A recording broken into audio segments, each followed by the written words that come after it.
ሀገራችን ላይ የተቋቋሙ አንዳንድ ሆስፒታሎች የራሳቸውን ዓላማ ተልዕኮ ይዘው ነው የተቋቋሙት። ለምሳሌ እንደ ኮሪያ ሆስፒታል ያሉትን ብናያቸው ለኮሪያ ዘማቾች ቤተሰቦቻቸው ሕክምና እንዳይቸግራቸው፣ በዛ ላይ ደግሞ ገቢ ከኮሪያ ሆስፒታል ላይ ገቢ እንዲያመነጩና ያንን ገቢ ለህይወታቸው እንዲደጉሙ በማሰብ ነው የተቋቋሙ። በዚህ ምክንያት መንግስት መሬት በነፃ ሰጥቷል።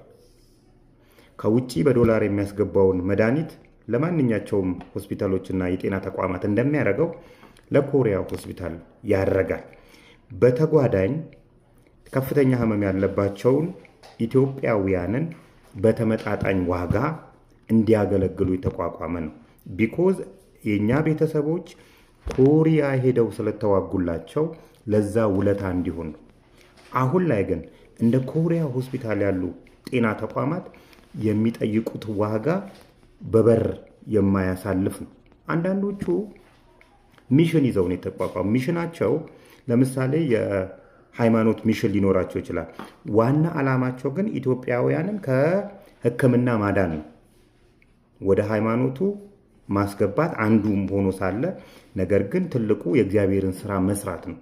ዛሬ ላይ በሃይማኖት ሚሽን የገቡ ሆስፒታሎች የሚጠይቁት ዋጋ ብቻ ጤና ጥበቃ ሚኒስቴር እንትን ይበለው። አሁን ላይ ደግሞ ግማሽ የሆነ ነገር ከሆነ ሀገር ጋር ኮላቦሬት አድርገን ጆይንት ቬንቸር አድርገን ከፈትን የሚሏቸው ሆስፒታሎች የተለያዩ ከኢትዮጵያ ባህል፣ ሃይማኖት፣ አስተሳሰብ ጋር የማይሄዱ ህክምናዎች ጭምር ዛሬ ላይ በየሆስፒታሉ የኩላሊት ማጠቢያ ማሽን አጣን የሚሉ የመንግስት ሆስፒታሎች ባሉበት ሀገር ላይ መቀመጫቸውን የሚያሰሩ የተለያዩ አካላታቸውን ተፈጥሮ ከሰጠቻቸው አካል ውጪ የሚያሰሩ በተለይ ሴቶችን በጠራራ ፀሐይ እያየን ያለ ነው። ይሄ ፍቃድ አለው? ይቻላል አይቻልም? የንትን ነው። ነገ ከነገ ወዲያ እነዚህ ሆስፒታሎች ጾታን እንቀይራለን እስከዛሬ ድረስ አለማድረጋቸው እግዚአብሔር ነው የማውቀው። ጾታን የመቀየር ኦፕሬሽን ውስጥ አይገቡም ማለት ይከብዳል።